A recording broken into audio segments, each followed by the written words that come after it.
Lockdown के दौरान जो स्कूल बंद रहे उनका पैसों का, आवागमन का, विद्यार्थियों का और ना जाने कितना कितना खामियाजा इन निजी स्कूलों को भुगतना पड़ा। निजी स्कूलों ने सरकार के सामने मांग रखी कि उनकी कुछ मांगें हैं, उनकी ओर ध्यान दिया जाए ताकि उनका लाभ हो सके, उनको परेशानियां ना आएं और समाज का भी हित हो सके। इसी संदर्भ में वन स्टेट वन यूनियन का गठन किया गया। बात करते हैं वन स्टेट वन यूनियन के अंतर्गत जिला महासचिव मैडम निशी गुप्ता से। उन्होंने इस संस्था के गठन में क्या भूमिका निभाई और ये संस्था क्या करने जा रही है और ये संस्था सरकार से क्या मांग रखती है। मैडम निशी गुप्ता जी। नमस्कार जी, धन्यवाद। मैं निशी गुप्ता। जैसे कि आपने अभी अभी कहा, बहुत अच्छा कहा कि भाई जिस प्रकार से लॉकडाउन चल रहा है तो स्कूल्स सभी बंद हैं क्योंकि विद्यार्थी बहुत छोटे होते हैं और जो ये कोरोना का पीरियड चल रहा है इसमें क्योंकि इम्यूनाइजेशन की ज़रूरत होती है स्ट्रॉन्ग, तो बच्चा जो होता है वो बहुत छोटा होता है, उसमें इम्यूनाइजेशन इतना स्ट्रॉन्ग नहीं होता है।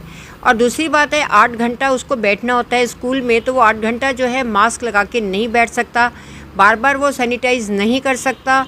तो ये बड़ी समस्याओं को देखते हुए स्कूल्स को अभी तक नहीं खोला गया है और ये सरकार ने बहुत अच्छा किया है। मैं आप सबको बता देना चाहती हूँ कि स्कूल्स बंद ज़रूर हैं, लेकिन हम जो है कुछ बातों को लेकर बहुत परेशान है, जिसकी वजह से हम लोगों को पैसे की बहुत कमी महसूस हो रही है। क्योंकि स्कूल में जो स्कूल के बच्चों के पेरेंट्स हैं वो फ़ीस दे के राज़ी नहीं हैं, क्योंकि एक बार जब ये बात आह्वान हो जाए गवर्नमेंट की तरफ से कि आप लोगों को दाखला नहीं देना है या कोई भी बात का आह्वान हो जाए तो लोग उसी बात को पकड़ लेते हैं।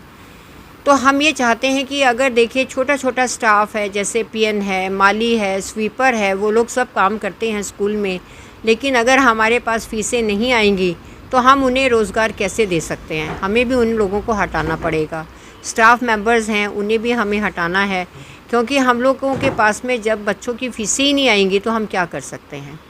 दूसरी बात ये है कि हम ये चाहते हैं कि जिस प्रकार से हमने यहाँ के लोकल एमएलए एमपी से मिलकर और ऊपर तक हमने सभी जितने भी हमारे प्रदेश के वन स्टेट वन यूनियन के हमारे मेंबर्स थे, उन लोगों ने हर डिस्ट्रिक्ट के अंदर जाकर वहाँ के जितने भी जो भी मतलब कि स्टेट के एमएलएज वगैरह थे उनको मिलकर हमारा जो एसएलसी का मुद्दा था वो बहुत गहरा मुद्दा था, क्योंकि गवर्नमेंट ने ये कह दिया था कि अगर आपको सरकारी स्कूल में आना है तो आपको एसएलसी की ज़रूरत नहीं है। तो उससे क्या था कि एक हड़कंप सा मच गया। बहुत सारे पेरेंट्स ऐसे हैं जिन्होंने अभी तक हमारे को पिछले वर्षों की फ़ीसें भी नहीं दी हैं, तो उनको ये लग रहा था कि भी अगर एसएलसी के बिना बच्चा चला जाएगा तो उनकी फ़ीस मारी जाएगी। तो उसके लिए हम लोगों ने बहुत मेहनत मुशक्क़त की और ये मुद्दा हमारा सॉल्व हो गया और हम आभारी हैं इस भारतीय जनता पार्टी के कि उन्होंने हमारे इस मुद्दे को, इस डिमांड को मानकर हमारे जो प्राइवेट स्कूल्स हैं उनका मान बढ़ाया है। अब हमारी कुछ डिमांड्स हैं, क्योंकि हम ज़िला लेवल पे सभी जो है डिस्ट्रिक्ट जितने भी हमारे अधिकारी हैं उनको मिल रहे हैं, चाहे वो डीओ हैं और डिस्ट्रिक्ट कमिश्नर जी हैं। तो कल हम लोग कुरुक्षेत्र में हमारे यहाँ के लोकल डिस्ट्रिक्ट कमिश्नर जी को भी मिले थे और उनसे हमने अपने कुछ मांगे रखी हैं और उनसे अनुरोध किया है कि हमारी इन मांगों को ऊपर तक पहुँचाया जाए, जिसमें हमारा सबसे बड़ा मुद्दा है बिजली का बिल। क्योंकि 4-5 महीने से स्कूल्स बंद हैं, लेकिन बिजली का बिल बहुत आ रहा है, फ़ीसें आ नहीं रही हैं, तो बिजली का बिल कैसे दिया जाएगा। तो हम लोगों का ये रिक्वेस्ट है सरकार के साथ में कि आप लोग हमारे बिजली के बिलों को माफ़ ना भी करें तो उसको एक लोकल लेवल पे देखते हुए उसको बहुत कम कर दिया जाए। दूसरा मुद्दा जो है वो हमारा बस की टैक्सेस को लेकर है। आज हमारी बसें जो हैं खाली खड़ी हैं, वो चल रही नहीं हैं रोड के ऊपर, लेकिन जब हमारे पास में इंश्योरेंस कंपनीज़ का फ़ोन आता है तो हमारा मन दहल जाता है, क्योंकि एक बस की इंश्योरेंस करवाने का मतलब है 50,000 रुपये, और अगर हम इंश्योरेंस नहीं कराते हैं तो हमारी गाड़ियों की पासिंग नहीं होती है।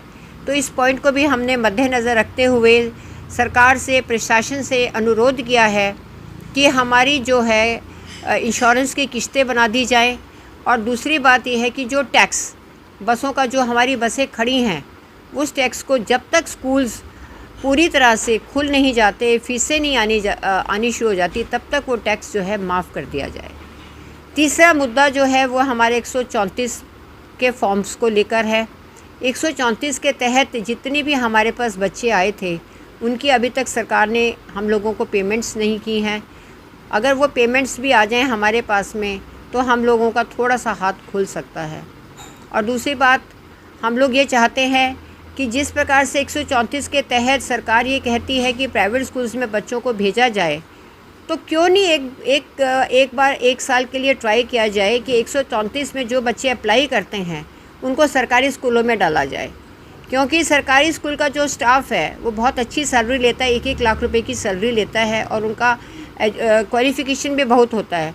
तो हम सबका अनुरोध है कि 1 वर्ष जो है, क्योंकि आपके सरकारी स्कूलों में एडमिशन्स नहीं रहते हैं, तो आप लोग जो 134 के तहत बच्चे आते हैं उन्हें सरकारी स्कूल अलॉट कीजिए।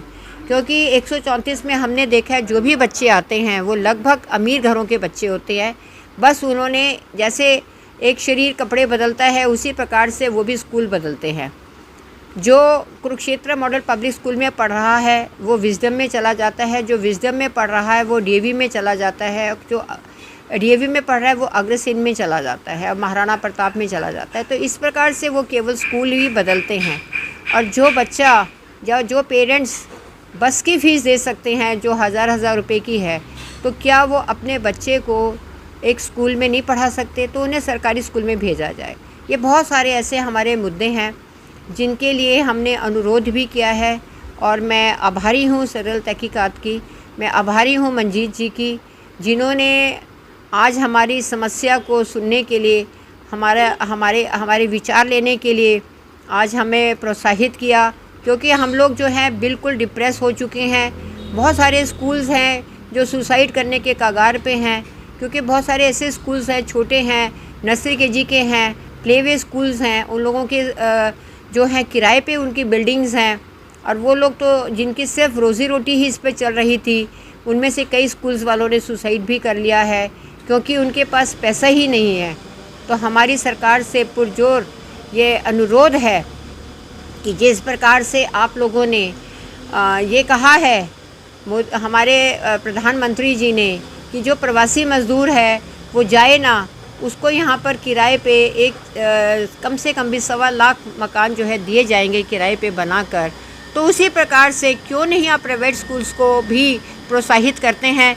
क्योंकि प्राइवेट स्कूल से जो बच्चा निकल कर जाता है, तो आप ये देखिए उन्हीं से पढ़कर बच्चा जो है एक डॉक्टर, पायलट और एक बहुत बड़ा नागरिक बनता है, पॉलिटिशियन बनता है, डीसी बनता है, एसपी बनता है, और जब वो आके हमारे पैर छूता है तो हमें बड़ी खुशी होती है।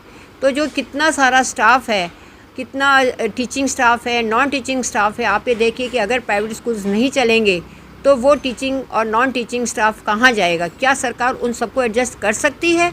नहीं कर सकती है। तो इस करके आप लोगों से बार बार वन स्टेट वन यूनियन का अनुरोध है, और हम ये चाहते हैं कि जितने भी प्राइवेट स्कूल्स की यूनियंस बनी हुई हैं सबको इकट्ठा हो जाना चाहिए।